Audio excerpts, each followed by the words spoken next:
El quinto Congreso Internacional de Lifestyle Medicine ya está aquí y va a ser en junio en la Ciudad de México. Para más información ve a congresoamev.org y anótate en la lista de espera porque tenemos boletos limitados. Si yo no estoy lista para abordarlo, me voy a negar a escuchar lo que me estás diciendo.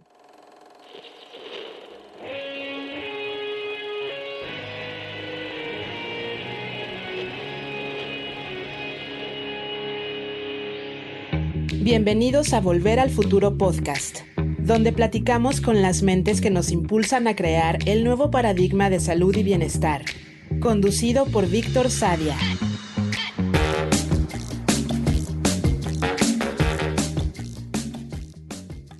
Leticia Caporal es psicoterapeuta y coach con amplia experiencia en salud mental, bienestar personal y coaching empresarial. Ha trabajado con individuos, parejas y organizaciones, abordando temas como liderazgo, comunicación y resolución de problemas. También es docente a nivel licenciatura y posgrado, además de investigadora con publicaciones en revistas y libros. En este episodio reflexionamos sobre cómo los prejuicios moldean nuestras interacciones y cómo los episodios de alto movimiento emocional se convierten en puertas para explorar la complejidad de la experiencia humana. Hablamos sobre las distintas áreas de especialización en la psicología, desde la clínica hasta la docencia y la psicología organizacional, destacando que los terapeutas que eligen conocer de todas estas áreas están mejor preparadas para su trabajo. Leti y yo concordamos en que, aunque tengamos todos los conocimientos, nadie puede resolver la vida ni evitar que ésta tome caminos no anticipados. Muy buenos días, muy buenas tardes, muy buenas noches. Hoy nos acompaña Leti Caporal. Leti, gracias por estar aquí. No, al contrario, muchísimas gracias a ti por la invitación, Vic. Un gusto. Yo no sé si te acuerdas en una junta que tuvimos en la oficina. Debo aclarar que Leti nos ha apoyado en la empresa con algunos temas de organización en la parte de recursos humanos. Pero en una junta me acuerdo que dijiste algo que a mí me encantó que lo hayas dicho, pero no termino de entender por qué. Y Okay. dijiste, imagínate que hay una persona que viola a su sobrina de 10 años de edad y le gusta esa violación. Y ahora su dilema es saber si la va a violar otra vez o no, ¿no? Ajá. Y yo, o sea, ¿qué onda? O sea, y también, ¿por qué arrancas un podcast así? Pero por alguna razón trajiste esta historia a la mesa. No tenía nada que ver con nada de la empresa, pero tenía que ver con un tema de la naturaleza humana, de que no sabemos muy bien quiénes somos y cómo somos, y la vida es complicada de leerse, ¿no? Entonces, Ujú. platícame un poquito por qué traes un ejemplo así a una junta de trabajo. ¿Y qué habla eso de ti, de tu visión como psicóloga? Muchas gracias, Vic. Fíjate que debo de arrancar un poquito platicando cuando decido estudiar psicología, ¿no?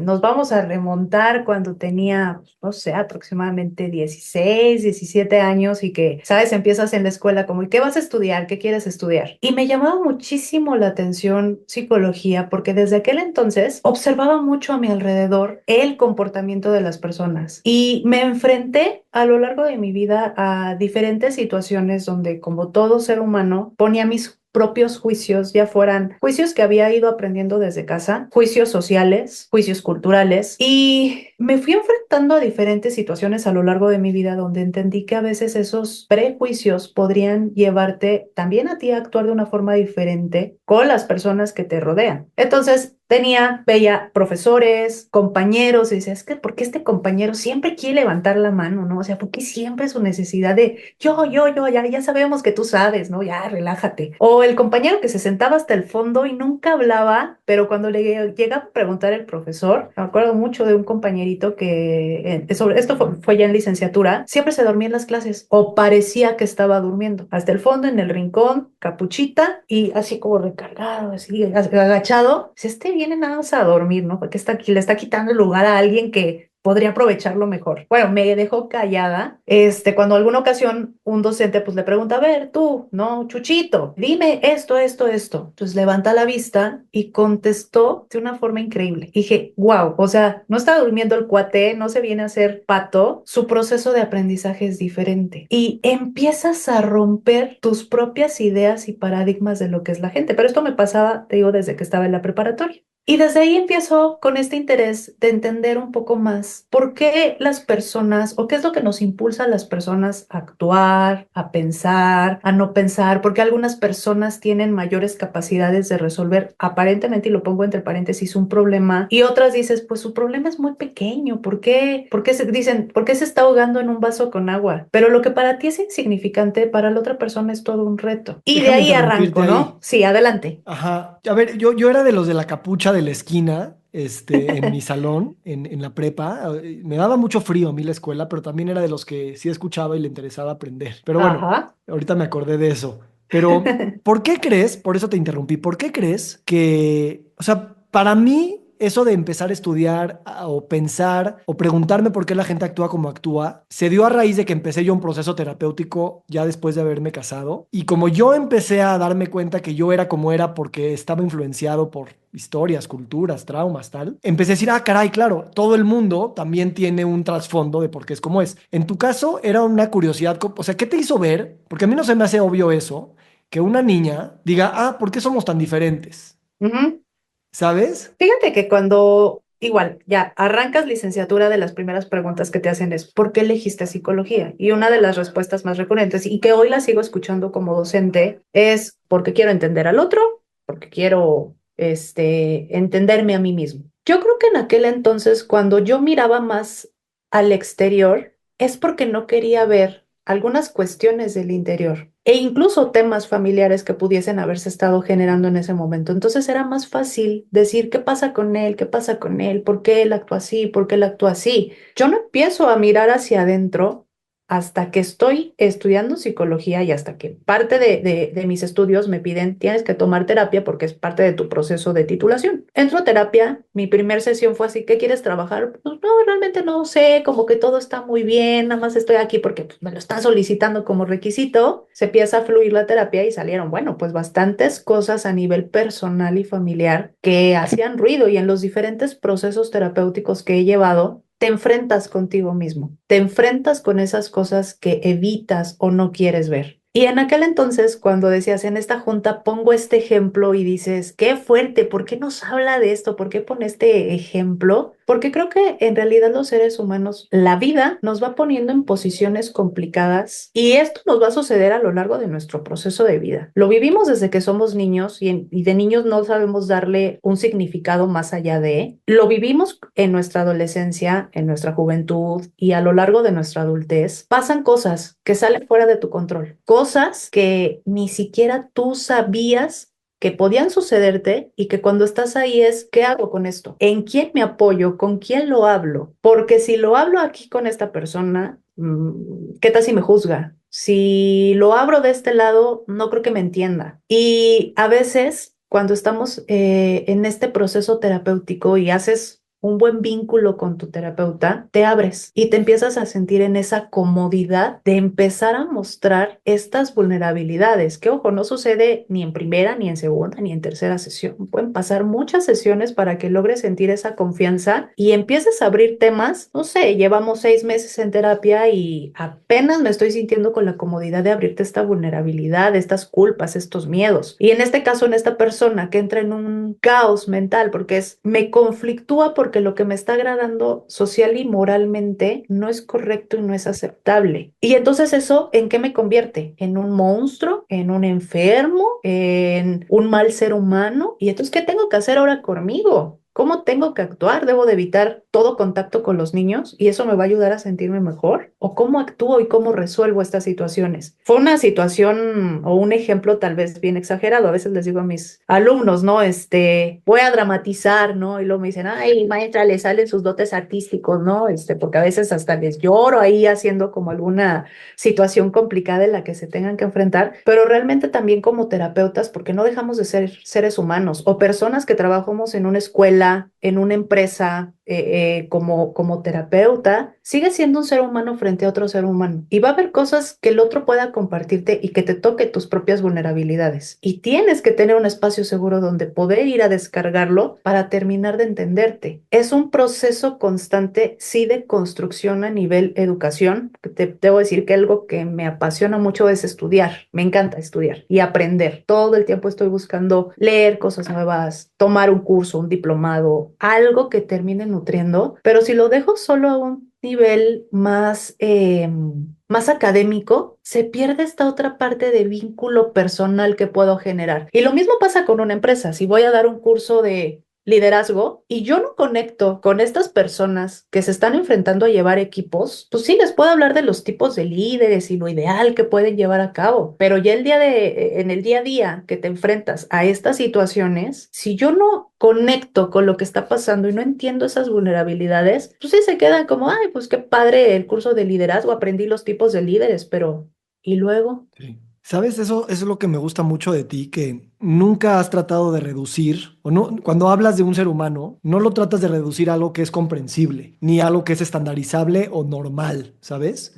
Y eso siento que es muy importante porque cuando estudiamos negocios, ingeniería, matemáticas, mismo sociología, casi casi como que nos dicen, estudias esto y vas a aprender a hacer esas cosas en el mundo. Pero cuando aprendes cosas de personas, medicina, psicología, puede haber dos escuelas. La de, mira, así están los marcos de referencia para entender cómo funcionan las personas y si los aplicas siempre lo vas a entender. O las otras que es, mira, existen estos marcos, nos dan algunos insights, pero no vamos a poder comprender al 100% qué es la humanidad. Y en ese sentido se me hace muy, o sea, es una frustración cañona cuando le dices a un profesional, te voy a explicar cómo es la gente, cómo es la mente, cómo es el cuerpo, porque asumes que alguien sabe. Claro que se sabe muchas cosas, pero asumes que ese conocimiento es total. Y por eso me llama la atención que hablas del vínculo, que hablas de conectarte, porque para tú ser terapéuticamente o organizacionalmente efectiva, sí te sirven la experiencia y los marcos mentales, intelectuales y académicos, pero últimamente es un tema de vínculo el que permite hacer cosas. Y creo que eso sí está subvaluado en la academia y por eso me encanta que dices, hago cosas locas para vincularme con estas personas, independientemente de que saquen 10 en el examen, ¿no? ¿Cómo a ti te cayó este 20, Leti? Porque no es obvio tampoco que estando en la academia estudiando, empezando a hacer terapia y después diciendo, ok, voy a ser psicóloga académica o psicóloga organizacional o psicóloga clínica, mi approach tiene que ser desde la complejidad y el vínculo y no desde la explicación y el control. Hay diferentes experiencias, como te decía, que te llevan en la vida a ir resignificando tus creencias y lo que vas aprendiendo, ¿no? Por ejemplo, sí, psicoanálisis, hablando de una vertiente teórica en psicología, se me hace una de las cuestiones más complejas y de las más incomprendidas. Y siempre les digo, les guste o no les guste a los profesionistas o estén o no de acuerdo con psicoanálisis, es un punto de partida bien importante en nuestra historia, hablando de psicología, ¿no? Pero con base, pues, en todas estas experiencias, te puedo narrar muy rápido dos que me marcaron mucho. Una, durante la carrera, estaba haciendo ya mis prácticas profesionales con un profesor que de verdad aprendí muchísimo. Puedo decir que gracias a él logré despegar muchísimo en el área académica. Tenía una forma de enseñanza bien interesante, pero llega una chica, una alumna, a buscarlo porque hice mi servicio social con un investigador de ahí mismo de la universidad en la que estudié y yo no estaba de humor. Tenía que entregar tareas, tenía que dejar listas algunas cosas en la oficina antes de retirarme a mi clase, entonces andaba de malas. Llega esta chica, toca puerta, yo en mi desesperación de andar buscando papeles, ordenando y demás, me pregunta, ¿está el maestro? Y entonces me volteo y le digo, sí, está escondido abajo del escritorio, jugando a las escondidillas. La cara de esta chica se quedó paralizada como de, wow, o sea, no esperaba esta respuesta y me contesta, creo que sí fue muy tonta mi pregunta, ¿verdad? Cuando ella me dice eso y veo su expresión, me sentí mal porque dije, ¿qué persona tan horrible acabo de ser? Ella no tiene la culpa de mis enojos, de mis emociones que estoy experimentando en este momento. No me dio oportunidad de decir más, se dio la vuelta y dijo, regreso más tarde, gracias. Me quedé fría, parada un buen rato. ¿Qué acaba de pasar? ¿Qué acabo de hacer? Seguramente, y no es la única vez que he perdido el control con el enojo, porque ahí contesté desde mi enojo, ni siquiera fui racional. Digo, más adelante regresó la chica, entró también a colaborar ahí en el mismo espacio donde estaba ella a hacer servicio social, era más de 2 grados menor que el grado en el que yo ya me encontraba, y empecé a platicar y a conocerla más. Y me platicó cosas de su vida personal, de su familia, de sus padres, de sus hermanos. Y era curioso porque como que todo el mundo le huía. O sea, cuando ella llegaba a querer conectar y hablar, le daban la vuelta y se iban, ¿no? Una chica muy solitaria. Cuando ella me empieza a platicar parte de su historia de vida, entiendo por qué actuaba como actuaba y por qué de repente las personas podían sentir este rechazo. Y es que en realidad ella era muy pura, muy sin máscaras, muy sin querer mostrar ciertas etiquetas para caer o encajar. Y empiezo a tener un vínculo diferente con ella. Esa fue la primera experiencia que tuve de necesito conectar con las personas antes de generar cualquier otra cosa, juicio. Eso te estoy hablando a nivel personal, pero si lo necesitamos a nivel personal, claro que funciona a nivel profesional. Más adelante, la segunda anécdota, ya en mi vida. Déjame psicoanalizarte un poco.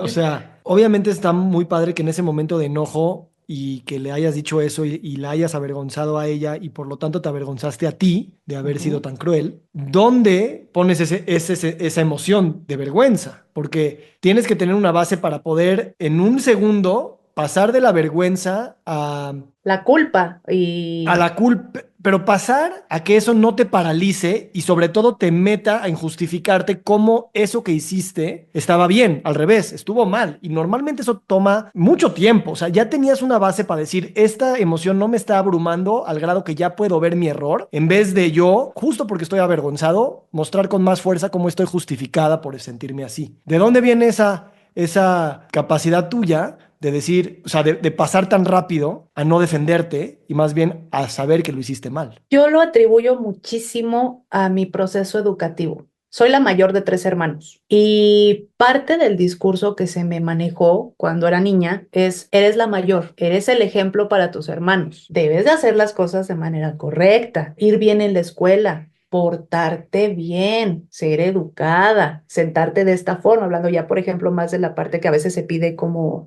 niña, ¿no? Si traes falda, no te sientes con las piernas abiertas, ¿no? No debes de decir groserías, no permitas X, Y, Z y demás. Entonces, creo que desde mi formación en mi hogar se plantea mucho eres un ejemplo, debes de portarte de la manera correcta, ser linda, educada, amable, cortés, etcétera. Cuando tengo esta experiencia, choca por completo con lo que debo de ser o hacer. Y este juicio, digo, ahorita ya lo he ido trabajando, pero en su momento era muy ruda conmigo misma. En la secundaria, por ejemplo, reprobé una materia, en segundo de secundaria, educación artística. Y la reprobé porque me caía mal la profesora. Y como me caía mal, no entregaba tareas, no entregaba trabajos. Y ándale, que llega el primer parcial, reprobado. Cuando me dan mi calificación y me acerco a darle, o sea, ni siquiera me esperé a que llegara la boleta, ¿eh? Ese día por la noche, cuando llegó papá del trabajo, le digo a mis papás, necesito platicar con ustedes. Y ellos sí como,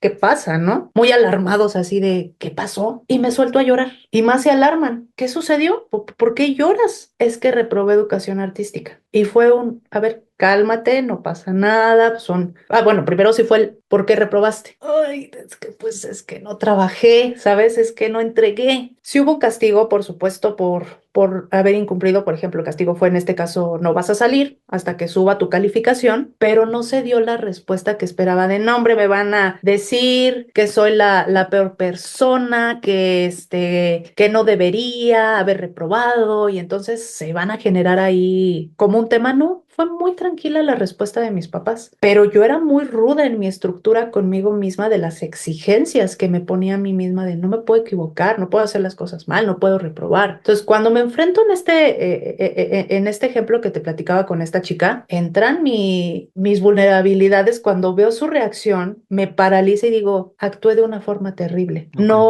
No debí no haber sido así con ella. Ok. Bueno, yo creo que eso es no, es más raro que suceda eso. Es como mi maestro de yoga, ¿no? Que es como, te tienes que exigir, pero tampoco tienes que ser perfecto. Y no está mal caerse. Y eso es lo que tus papás te dieron, como esa rigidez y esa responsabilidad y al mismo tiempo esa flexibilidad y completa empatía. Y entonces en esa balanza de supuestamente cosas opuestas, pues hay una ventana de oportunidad para poder entonces decidir reaccionar. Así es, porque bien, como decías, pude haber en ese momento reaccionado, bueno, pero le contesté así sí, porque pues también ella, qué pregunta tan absurda, ¿no? O sea, pues obvio, o sea, tampoco es que yo actuara mal y pude irme al lado opuesto, Ok. pero se vuelve difícil ir poniendo esta balanza, ¿no? Te estoy hablando que era cuando estaba ya en la universidad, prácticas profesionales, pues ya tenía cerca de 20, 21 años. Previo a eso, seguramente hubo muchos otros Sí. eventos donde no tuve esa inteligencia emocional. Ahora, vamos ahora a tu decisión de llevar estos insights, que creo que son anécdotas muy representativas de, pues sí, de tu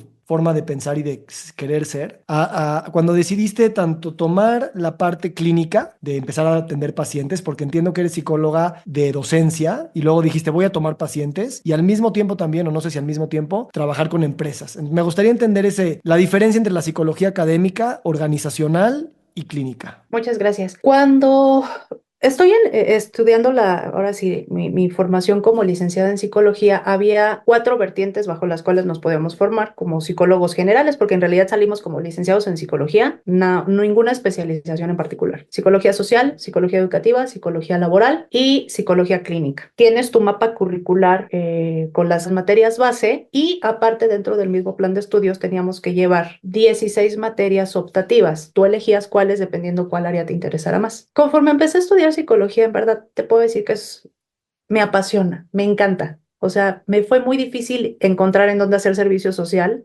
porque todo me gustaba. Tomé el mismo número de materias optativas en las diferentes áreas que brindaba mi carrera. Sí tomé un poquito más de educativa y clínica, pero estuvo como muy equilibradas las materias. Psicología educativa se enfoca mucho en todos los procesos que suceden dentro de las escuelas. Diseño de planes y programas de estudio, procesos de enseñanza-aprendizaje, psicología laboral, todo lo que pasa en un ecosistema dentro de las organizaciones. A veces es la que menos gusta a los psicólogos porque pareciera que es la más fría, que se centra solo en ver nóminas, contratación y selección de personal y despidos. Y eso es todo como lo que se encasilla organizacional. Y no, está mal comprendida también la psicología organizacional. Y bueno, psicología clínica es pues, el espacio terapéutico que se genera con ya sea familias, parejas, a nivel individual, con niños, etcétera. Como todo me llamaba la atención, he tenido la oportunidad de practicar la psicología en diversas áreas. Por ejemplo, el maestro, que te digo que le agradezco muchísimo mi formación profesional, él era más psicólogo educativo y empieza a dirigirme hacia ese rubro. Pero yo desde que estaba estudiando decía, es que yo quiero ser clínica. Y me dijo, no, tú no tienes perfil de psicóloga clínica. ¿Cómo que no? ¿Por qué? ¿No?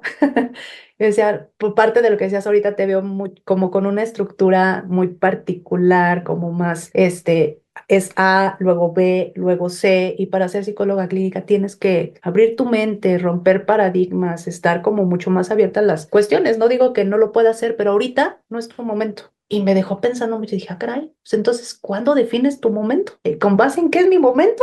¿No? Y laboral, pues se fueron también presentando oportunidades de dar capacitaciones también como parte del trabajo con el maestro en algunas instancias gubernamentales y no gubernamentales de capacitación. Mis primeras experiencias de capacitación fueron con docentes, justamente un curso que dimos en Valle de Bravo, cerca de 300 docentes, y no era solo tocar temas de procesos de enseñanza-aprendizaje, sino procesos de comunicación, procesos de solución de problemas, y de ahí, pues bueno, me mantengo con algunos trabajos esporádicos a nivel organizacional, pero la parte más fuerte de mi práctica profesional ya se dio en el área educativa y clínica, que nunca solté clínica, porque incluso estando en el ámbito educativo, había ocasiones en que si yo observaba que algún estudiante o me reportaban algún estudiante de, híjole, es que él va muy bien y de repente está faltando, no está entregando tareas, a ver, Juanito, vente a la oficina, vamos a platicar qué está sucediendo. Y hacía prácticas muy pequeñas de intervención breve, intervención en crisis, y si era una problemática mayor, pues bueno, dentro del gremio de colegas, pues decirle, mira, está este número, llámale, retoma tu proceso, cuánto puedes pagar, este terapeuta se puede ajustar a esa parte. Creo que lo más importante de estos brincos que he ido dando de organizacional educativa, porque hoy sigo manteniendo activa en el área educativa, sigo siendo docente y es una actividad que me gusta muchísimo. Entro a un salón de clases y si voy cansada se me quita el cansancio y disfruto esas 3, 4 horas que esté dentro del aula porque me apasiona la psicología. Pero algo que trastoca todos estos puntos, y no con esto quiero ser como narcisista o sonar como de esta forma, pero sí me considero una persona muy humana, muy preocupada por lo que está sucediendo con el otro, pero sin rebasar o teniendo o cuidando más bien estos límites de hasta dónde puedo o hasta dónde no, que a veces no dependen de mí, también dependen del otro, hasta dónde te permite pasar. Y no es como que vaya por la vida entrando a una fiesta y diciéndole, vente, siéntate, vamos a tener terapia, ¿no? Porque pues tampoco se trata de eso, pero sí mirando al ser humano como lo que somos desde mi punto de vista. Somos seres vulnerables. Te corté el enunciado, perdón. No, no te Somos seres preocupes. vulnerables, pero también creo que justo esos son uno de los temas de la academia, lo cual no está mal, pero cuando tú agarras un psicólogo de formación y le dices, o te vas a social, o laboral, o a clínica o educativa, tal vez iban a haber muy sobre especialistas en esos temas, pero tú que insististe en brincar en la práctica estas barreras, yo creo que te hace un mejor terapeuta, un mejor maestro, un mejor líder de empresa, precisamente porque puedes ver las distintas naturalezas del humano y Mm. trabajar con ellas en todos los aspectos. Y siento que en tu caso así, imagínate que un médico, porque al médico igual lo entrenan mucho para la medicina clínica, pero no de medicina social, no medicina educativa, no medicina laboral. Y son mundos diferentes, pero al mismo tiempo que necesitan interconectar. Yo estudié economía y también era economía teórica, economía financiera, economía empresarial y economía, no me acuerdo. Y ahora me cae el 20, o sea, no hay tanta gente como tú que sus 16 optativas las distribuye y aprende un poquito de todas esas, ¿no? Y yo creo que eso es algo mayoritariamente bueno. Es como un médico de políticas públicas o de investigación a nivel medicina sistémica, no sé, secretario de salud y un médico clínico, que uno no sabe del trabajo del otro. Ujú. Entonces, pues sí, nos dan un martillo y por eso vemos todos los problemas como clavos, en vez de que nos den un martillo con variaciones, ¿no? Y por eso no creo que sea narcisista, yo creo que es tu experiencia de mostrar que brincar áreas te está dando una formación más completa. Sí, pues te digo, es ir haciendo un entrelazamiento de la información que vas obteniendo tanto a nivel teórico como dentro de la misma práctica que se va desarrollando en el día a día. Y tener esta oportunidad de tomar esas experiencias, aprender de ellas, aprender de los errores, analizarlos, que a veces uno, insisto, no es capaz de verlos, porque tú te encierras en tu burbujita, ¿no? Y no ves más allá, ¿no? En su momento tuve, bueno, un buen amigo me comentaba, ¿no? Y en su momento lo llevé a mi propio proceso terapéutico, ¿no? Es que te encierras en una burbuja y te encierras en ese problema y no eres capaz de ver más allá de...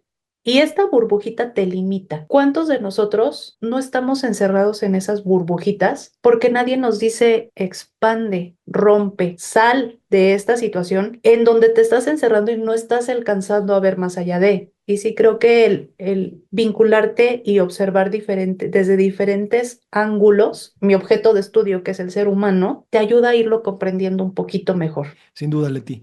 Ahora, me gustaría entrar al tema de la psicología organizacional. Prácticamente es, o sea, cómo atender al individuo, que es un nodo dentro del colectivo, y atender al colectivo al mismo tiempo, y las relaciones y sistemas que ahí se mueven, ¿no?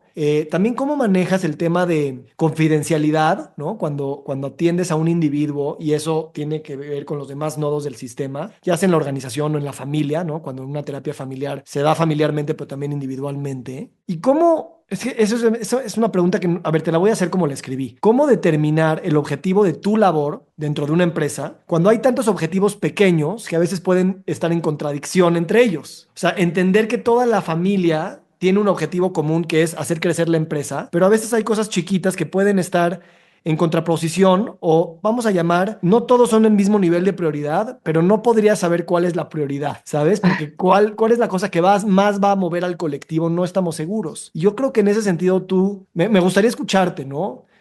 ¿Cómo atiendes a una empresa en lo colectivo y al mismo tiempo en lo individual para avanzar ambos objetivos, los personales, individuales y los colectivos, honrando ambas importancias? Sí, de entrada como individuos no formamos parte solo de una organización, sino de muchos subsistemas con los cuales estamos implicados a lo largo de nuestra vida, nuestra familia, hijos, amigos, escuela, trabajo, vecinos, y así podríamos ir sumándoles miles de miles de miles. Puede haber una situación personal que me tiene tan desenfocado que impacta en cualquiera de las otras esferas que forman parte de nuestra vida. Cuando empezamos a trabajar ese objetivo en particular que está moviendo todo lo demás, es como, ¿alguna vez llegaste a jugar Doctor Nudo? No. Nunca. Bueno, te explico un poquito. Trata de un grupo de personas se toman de la mano, hacen un círculo, se toman de la mano y se revuelven entre ellos haciendo un nudo. Hay un integrante que está afuera, no está observando, su labor es llegar y empezar a ver por dónde empiezo a desenrollar ese nudo. Si no muevo adecuadamente a la persona o la hebra, pues se va a seguir generando o más grande el nudo o los voy a seguir dejando exactamente igual. Tengo que ubicar cuál es el punto clave para empezar a mover el resto de las piezas. Eso es a nivel como individual, pensando cómo nos trastocamos en todas nuestras áreas. ¿Cuál es el nudo, el punto personal que podría estar trayendo y que sí impacta este punto personal en lo laboral? Pero también, pensándome a mí como individuo, en una organización formo parte de un colectivo y en su momento te decía, yo los veo, una familia la veo como una familia y cada integrante de la familia, cuando llega a la organización, un nuevo integrante, digamos, hay un rol que se me va a asignar, inconscientemente tal vez, y yo empiezo a jugar ese rol dentro de la familia y empiezo a generar alianzas, porque incluso en nuestra propia familia generamos alianzas. Me voy a juntar con mi hermano para lograr que mamá y papá nos den permiso para esto, o me alío con papá para lograr que los hijos hagan esto otro, o con la hija, y así se van moviendo las alianzas, no son fijas. Eso mismo, o al menos así es como yo veo a las empresas, como una gran familia, donde hay alianzas, donde cada uno de estos integrantes juegan un rol particular. Y cuando hablamos de conseguir metas y objetivos, ¿qué rol está jugando cada integrante para lograr o no? Porque si yo tuviera, por poner ejemplo, muchos Víctor y todos actuaran exactamente como Víctor, aparentemente yo diría, pues va a ser más fácil lograrlo porque todos están actuando como yo quiero que actúen. No hay variables extrañas que puedan influir en mi objetivo. Pero ¿hasta dónde, cuando yo asigno un rol inconscientemente a un colaborador, me funciona para tocar mi propia situación personal que necesito traer a la empresa? Por ejemplo, si dentro de la forma como yo voy viviendo mi vida personal es problema sobre el problema sobre el problema, en la empresa no voy a ser alguien que te genere soluciones. Voy a ver el problema del problema del problema. Pero ¿por qué me puede funcionar esta persona que ve el problema del problema? Porque puede que me haga ver cosas que yo no estoy siendo capaz de ver en mi optimismo y me permite prestar atención o voltear el radar hacia estas situaciones que no estoy logrando visualizar. Cuando hablamos de trabajar a una empresa como todos los integrantes en un taller, no todos van a recibir la misma información. Y ahí regreso un poquito al ejemplo del salón de clases. Cuando yo doy una clase, un tema en particular, no todos lo van a entender de la misma forma, porque además, una cosa es cuando llega el mensaje y el significado que yo le doy a ese mensaje. Y además lo puedo voltear a mis propias palabras y a lo que yo quiero escuchar o a lo que yo quiero prestar atención. Si vamos a trabajar, por ejemplo, comunicación, habrá quienes digan, mi comunicación es perfecta y no necesito cambiar nada. Por lo tanto, todo lo que se hable en esa sesión, pues probablemente pase por el filtro de desechado con éxito. Habrá quien se ponga a reflexionar, o sea, un poco más reflexivo de sí, creo que necesito cambiar aquí, acá, ser más cuidadoso con mis palabras. Ya me di cuenta que, por ejemplo, si soy muy pasivo-agresivo, no agredo directamente, pero en esta agresión escondida, pues no me gusta que me digan no. Y como no me gusta ese no, voy a hacer todo lo posible por generar alianzas y como estas alianzas me permiten obtener lo que necesito. Y tal vez no quede solo en una sola sesión de un taller de comunicación. Es un tema que se tiene que ir repitiendo, repitiendo, repitiendo. Pero cuando yo identifico, regresando a este ejemplo que te daba de Doctor Nudo, ¿dónde está empezando el nudo que está propiciando estas relaciones? Ahí es el punto donde que tengo que trabajar a nivel personal, porque esta persona es la que me está generando todos estos movimientos a nivel organizacional. Sí, no De ahí siempre es que una haga, persona. o No un siempre grupo de puede ser, o personas. un grupo, pero también puede ser un proceso o una falta de proceso, o sea, cualquier cuello de botella que desencadene en eso, Sí, pueden ¿no? ser muchas variables que no se tienen previstas. Por eso decíamos, la vida nos pone en situaciones donde no todo está controlado. Pero pongo ejemplo de personas porque es el punto en el que yo me enfoco y con lo que trabajo. Ujú. Si dentro de todo esto que se está analizando y vislumbrando hay procesos, hay reglas, hay cuestiones que no se están logrando cumplir, se pueden observar, sí, pero ya salen tal vez dentro de lo que yo, hasta dónde puedo yo trabajar o no trabajar. Yo trabajaría el por qué Víctor no está cumpliendo las reglas, por ejemplo. Sí, fíjate que eso para mí ha sido una realización que me avergüenza un poco porque una vez que ya la veo, es muy obvia, pero en mi caso nunca había sido tan obvio en esos sistemas pues complejos la necesidad de reglas, de procesos, de valores, ¿no? El otro día estábamos hablando con, no me acuerdo quién en este podcast, de que si tú tienes más claros tus valores, importa más que sepas exactamente a dónde quieres llegar porque vas a fundamentarte en eso y esos valores los vas a buscar a donde sea que estés caminando. Y Ujú. yo como líder de empresa y de organizaciones, como que siempre subestimé eso y me avergüenza porque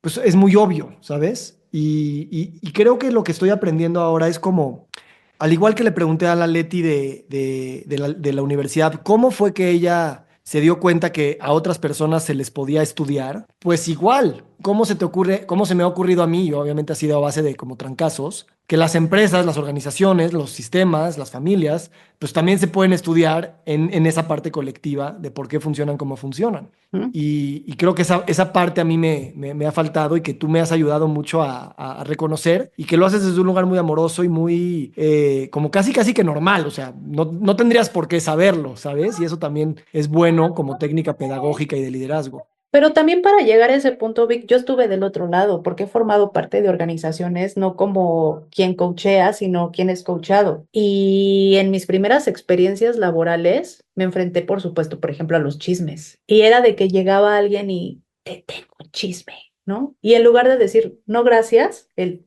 cuéntame qué pasó, ¿no? Y entonces me empezaban a platicar y me volvía parte de la misma enfermedad que infecta a muchas empresas porque realidad es que los seres humanos sí somos chismosos por naturaleza, aunque digamos, no es cierto, yo no soy chismoso, todos somos chismosos, en menor o menor medida, pero somos chismosos. Pero me costó mucho trabajo otra vez entender el juego, el papel que yo estaba jugando en mi empresa, porque había ocasiones en que me platicaban y no decía nada, pero era partícipe escuchando, de, ay, no, sí, ay, qué mala onda, ay, qué feo, y hasta ahí quedaba. Pero también fui parte de difundir rumores y chismes. Y cuando has tenido esa experiencia de estar del otro lado, o al menos es mi punto de vista, puedes entender mejor lo que pasa del otro lado sin juzgar. Ay, es que son una bola de chismosos. No, yo fui parte de esa bola de chismosos. Y la cuestión es, en aquel entonces, ¿por qué era parte de esa bola de chismosos? Al final me hacía parte de un grupo y me hacía parte de ser aceptada, porque si no le entraba el chisme, entonces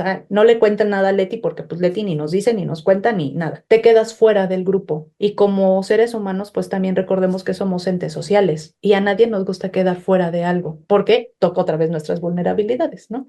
Sí. Sí, es como cuando estás en el tráfico y estás lamentando la madre a los demás coches y no te estás dando cuenta que tú eres otro coche más que está haciendo el tema. Ajá. Y eso en pensamiento, a mí me ha servido, ¿sabes qué me ha servido mucho? No sé si lo aprendí contigo o con quién, pero como no digas nada que no dirías enfrente de otra persona. Y Ajá. eso me ha ayudado mucho a detectar cómo a veces por empatía nada más le dices que sí a una persona y no tanto por chismoso, sino por empatizar. Y al mismo tiempo esa empatía una comunicación de regreso, ¿no? Ajá. Entonces se me hace muy padre como, o sea, sí se requiere como, o sea, sí, está muy padre esto, Leti. ¿Cómo tú has visto en general cuando tú intervienes desde estos lugares, en tu experiencia en varias empresas, que estas cosas se reciben? Porque obviamente como a veces el enfermo no quiere escuchar de su enfermedad, ¿no? Duele mucho. Cuando tú le diagnosticas a una empresa, traes este tema, ¿cómo has recibido eso? O sea, ok, dinos más, explícanos cómo salir, o no. Y otra vez es como caer en esos vicios. Me imagino es normal, pero no sé qué tanto te sucede. Sí, es normal que la misma dinámica nos pueda llevar al mismo evento proceso. Yo pongo a veces de ejemplo y se relaciona con lo que decías hace ratito de los procesos, reglas y demás que forman parte de la organización, pero el ejemplo que a veces pongo es imaginemos que tienes una pecera sucia, llena de mugre, donde ya ni siquiera el cristal se ve, es más, le pasas así el dedito y se va a quedar ahí marcado de asqueroso, ¿no? Sacas al pez de la pecera, lo limpias, lo bañas, lo dejas bien bonito ese pececito, pero lo regresas a la misma pecera sucia. A veces no es solo sacar este pececito, ponerlo bonito y regresarlo, porque es hacer una limpieza exhaustiva de todo lo que hay dentro de. Y no es fácil a veces aceptar esos elementos. Cuando me tocan a mí, cuando tienen que ver con mi empresa, hace rato decías, me da vergüenza decir que yo no lo miraba. Más allá de en su momento no lo hayas visto, no te avergüences porque hoy estás haciendo algo por cambiarlo.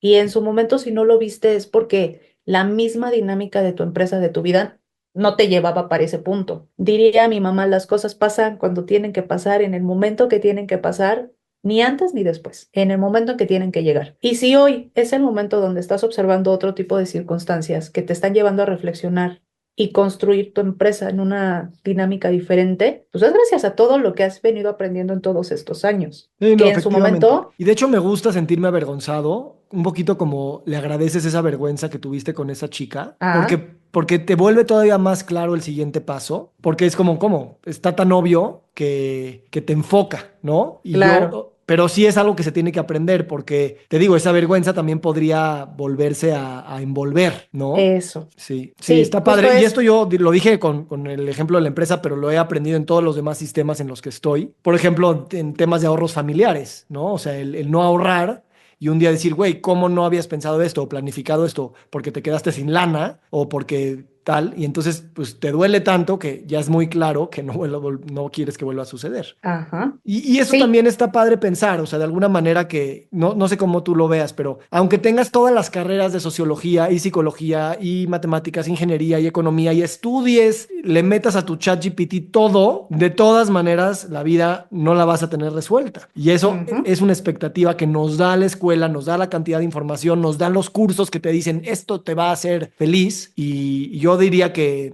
no, se aprende más también por experiencia que por conocimiento, ¿no? Pues un poquito de todo. Si te quedas solo con conocimiento teórico, está padrísimo, pero después eso cómo lo aplicas, cómo lo aterrizas. Alguien me decía, es mucho mejor la inteligencia artificial y en su momento va a desplazar al ser humano. ¿Por qué? Porque la inteligencia artificial es un almacén de información.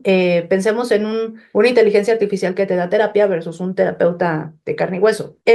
La inteligencia artificial tiene una ventaja sobre ti porque tiene el repertorio del conocimiento completo para rebuscar y juntar esa información y devolvértela con base en lo que estás hablando. Un ser humano no tiene esa capacidad de en ese momento recobrar toda la información que tenemos en nuestra memoria y que hemos ido aprendiendo a lo largo del tiempo. Y ahí es donde entraba este debate de sí, la inteligencia artificial te va a dejar fuera como psicólogo. Yo decía, no creo que pase, no puedo hablar y no me puedo adelantar porque regresamos al punto de no tenemos control sobre el futuro y sobre lo que vaya a suceder. Sí es importante seguirse capacitando, pero esta conexión que podemos tener y generar como seres humanos, este vínculo que se puede generar, esa empatía, ¿hasta dónde la puedes tener con una máquina? Te puede dar diagnósticos muy certeros si metes información. Ya hay estudios científicos que han hecho en psicología sobre ello. Meten datos clínicos y te da un diagnóstico un 99.9% certero a lo que tiene la persona. Y te puede decir, te funciona esta técnica, esta técnica, esta técnica. Maravilloso. ¿Y luego qué sigue? ¿Qué haces con toda esa información? Reduces tal vez tiempos de diagnóstico, pero el trabajo que haces con el otro ya va a depender, una, la apertura que pueda tener la persona de enfrentarse con esas situaciones y va muy relacionado con lo que me preguntabas hace rato, ¿no? Tú no puedes obligar a la empresa, al individuo, al colaborador a cambiar algo que no está dispuesto ni está todavía en sintonía con hacer ese cambio, porque por más retros que tú puedas dar y decir, mira, es que este es el problema, esto te puede funcionar, desde acá puedes empezar a abordarlo, si yo no estoy lista para abordarlo,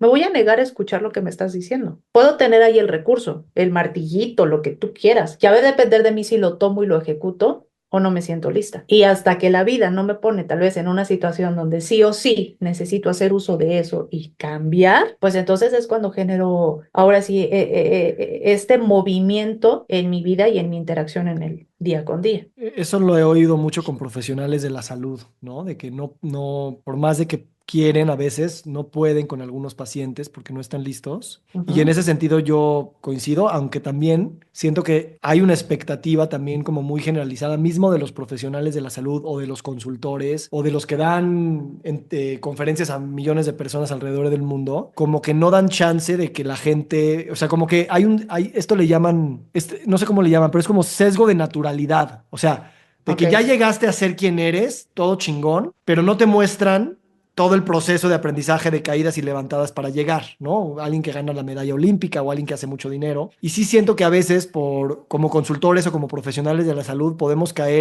no, yo ya lo tengo todo resuelto. Y claro, eso vende. Por otro lado, es como, no, pero esto se construyó de puro madrazo. Y eso es lo que deberíamos estar enseñando más, para que entonces cuando le digas a la persona de enfrente, cambia, le muestres que tu cambio no vino de que tú eres iluminado y a la primera oportunidad la tomaste. Y eso sí Ujú. es algo que culturalmente creo que sí tenemos mucho y nos afecta. Déjame decirte, bueno, cierra con lo que tú quieras y te quiero hacer una última pregunta, Leti. Pues mira, con base en esta última mención que decías, cada uno de nosotros como individuos tenemos nuestro momento, tenemos nuestro espacio. Hay personas que les funciona muy bien una guía del otro, hay personas que prefieren ir aprendiéndolo solo. La vida en sí, dicen, es una escuela que nos viene a enseñar cosas inimaginables. No es un espacio donde se viene a sufrir, pero sí va a haber sufrimiento dentro de nuestra vida. No es un espacio donde venimos a ser solo felices, porque eso también sería una utopía. Pero en medida que nosotros nos vamos permitiendo conocernos, porque esa es la clave para mí de trascendencia para nosotros como seres humanos, aceptarnos con nuestras propias vulnerabilidades, nuestros propios defectos, nuestras propias virtudes. No somos perfectos, no somos 100% defectos, somos seres humanos en construcción. Si estoy abierto a escucharme, a entenderme, a cambiar y evolucionar a mi ritmo, no al ritmo de lo que requiere Víctor, de lo que requiere mi papá, de lo que requiere mi mamá, mi hermano, mi hermana. Ejemplos podremos poner muchísimos. Mi esposa, mi esposo. Sí, a veces va a ser un golpe de no quiero cambiar, pero requiero. Se necesita si quiero seguir avanzando y quiero seguir evolucionando. Pero el primer paso es conócete, identifícalo, ya sea que formes parte de un sistema familiar, de un sistema laboral, aquello que me genera conflicto y ruido, pregúntate primero, ¿por qué me está generando ruido? ¿Por qué me está enojando? ¿Por qué me está molestando? ¿Por qué me está hiriendo este tipo de condición? Tal vez no tiene que ver con el otro, tiene que ver con lo que yo estoy proyectando y depositando en el otro. Y entonces, desde ahí es de donde viene el trabajo personal que podemos ir haciendo, independientemente del espacio en el que nos encontramos. Gracias, Leti. Esto resuena mucho conmigo. En mi caso, en las últimas semanas he estado bastante bipolar yo. Sí veo esa parte de permitirme saber que estoy en construcción. Por otro lado está esa expectativa de, güey, esto ya no lo tendrías que estar viviendo, sufriendo como si de verdad eso es posible. El chiste es tampoco caer en la idea de que yo recaigo en lo mismo. Se puede sentir igual, puede ser una emoción vieja, pero luego recordarme, si es lo mismo, pero no es igual. Y entonces ahí se Exacto. ve una manera que camina y eso es lo que me reencuentra, ¿no? Muchas Gracias, gracias. Leti. La última pregunta sería, ¿qué sigue para ti desde este espacio que te has permitido compartir conmigo vulnerable? Te lo aprecio mucho. ¿Qué es lo siguiente para ti? ¿Qué es lo que está haciendo difícil para ti en tu identidad respecto de cualquier cosa que seas? Gracias. Ay, no sabré decirte qué sigue porque sigo en construcción, ¿no? O sea, en realidad, la mayor parte del tiempo trato de enfocarme en el aquí y el ahora, que es algo que me ha costado mucho trabajo, pero si digo, me voy a sentar a comer y me voy a poner mi capítulo de mi serie, voy a disfrutar mi serie, me voy a reír y si es mi momento de sentarme a leer, voy a disfrutar mi lectura. No es que no esté proyectando ni tenga eh, eh, con planes a largo plazo, aspiraciones, porque sí existen, seguir preparándome, seguir estudiando. Me encantaría poner un espacio donde se brinde atención psicológica, hablando desde el ámbito clínico, pero también brindemos un espacio de atención a las empresas, que por eso decía hace rato, pues está muy mal comprendida la psicología laboral porque es el estudio del comportamiento humano dentro de una organización. No se resume a nóminas y despidos y contrataciones. Y también un espacio para poder seguir construyendo aprendizaje. Un espacio donde pueda reunirme con otros colegas o con otros profesionistas. En su momento, cuando tomé el curso de pensamiento crítico, complejo, disciplinario contigo, me encantó porque tuve la oportunidad de compartir y escuchar a economistas a médicos, a enfermeras, a otros psicólogos, a maestros de yoga, y fue tan enriquecedor este curso que, pues por ser comercial, pero si no lo han tomado, tómenlo, está increíble, les va a encantar, van a aprender muchísimo, te deja grandes aprendizajes y creo que es eso, o sea, seguir generando espacios donde puedas seguir construyendo de la vida, donde puedas seguir aprendiendo de mi persona, convertirme en un mejor ser humano, no solo para mí misma, sino para las personas que amo, pero también para nuestro país, porque creo que México sí es un país bien bonito, con riquezas inexplicables, pero a veces también ciertos vicios culturales nos pueden ganar. Entonces sé que yo no voy a cambiar el mundo, pero puedo ir poniendo mi granito de arena para ir haciendo una mejor cultura, una mejor familia, una mejor profesionista. Gracias, Leti. Suena bastante claro para alguien que está en construcción y que sabe que sí es uno de los coches que está haciendo tráfico. Sí, justo. Gracias. Te agradezco No, mucho. pues Cuentas con mi amistad siempre. Agradezco este espacio. Agradezco el apoyo que he recibido como amiga y como colaboradora por mucho tiempo. Y desearte lo mejor, Leti. muchísimas gracias, Vic. Fue un placer acompañarte el día de hoy. Agradezco muchísimo la invitación. Creo que hoy, más que otras ocasiones, platicamos más de Leti, más de Víctor, no desde la parte profesional, sino desde la parte más personal. Y se sintió bien conectar contigo. Muchísimas gracias. Gracias, gracias. Y también yo creo que eres la persona que contesta todos mis correos de mis ensayos. Y eso de verdad lo aprecio mucho porque es como algo súper íntimo y siempre lees y eso me llena y me da más energía y te lo agradezco infinitamente. Muchas gracias a ti por siempre compartirlo.